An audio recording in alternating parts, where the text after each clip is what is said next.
Hi everyone, let's talk about our I Spy sensory bottle.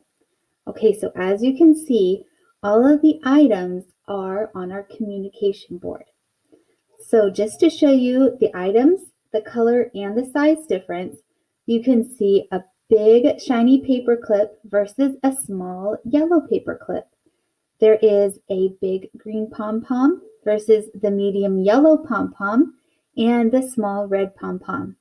And so we have all of our items on here. We have a clothespin, a rubber band, a brad, some shiny items, small buttons with different shapes, circle, triangle, square.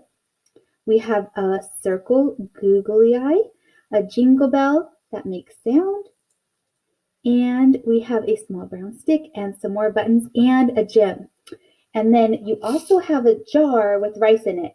And if you shake it, it makes a cool sensory sound jar. That's fun all by itself. But we open it up and then all of the items go inside.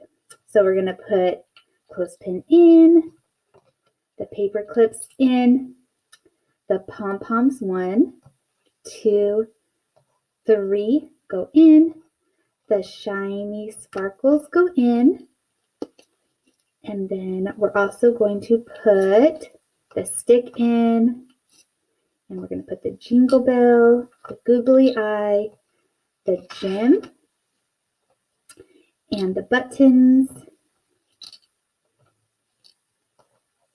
and the small shiny brad, and the thin, stretchy rubber band. Okay, so that's going to go into the jar, and then we'll put the lid on.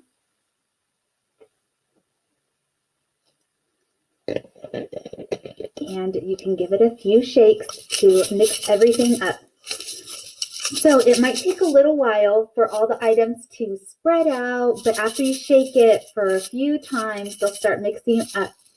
And then when you're working with your student, you can have them shake it, and when they find something, like right here, this is the flat pink button. You can come here and it's right here. So there's a few ways you can use this and work on communication. They can just shake it and have a fun sensory experience and just look at the items, or you can have them just look, and if they can say button, clothespin, gem, or sparkly, you can just have them say the items, or if they're nonverbal, they can point. So they can point to the button, the rubber band as they find them in the jar.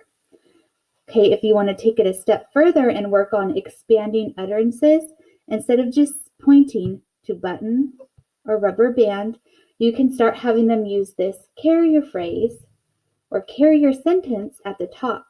So you can have them start saying or pointing to I see the pom-pom, I see the button. Then right here, they can start expanding their utterances further. So these are the adjectives in blue. I just have it light blue and then a darker blue. So you can kind of go here and pick one from the light blue column and then one from the dark blue. So it sort of just helps the students just keep it in order a little bit better. So you can say right here for the pink button, you would go here and you can say what else? Well, this is flat. It's a flat button. So the flat would go right here, and the color is this one right here, the dark blue, pink, and then button. So I see the flat pink button. And then there's your punctuation at the end. So enjoy using this and just have fun. So it's just here to kind of help give you some ideas on how you can expand the utterances. So if you use the whole sentence frame at the top, you can have your student use 1, 2, 3, 4, 5, 6 words in an utterance. So just work from where you're at and keep on practicing, and I hope you enjoy and have fun. Okay, bye. We are finished.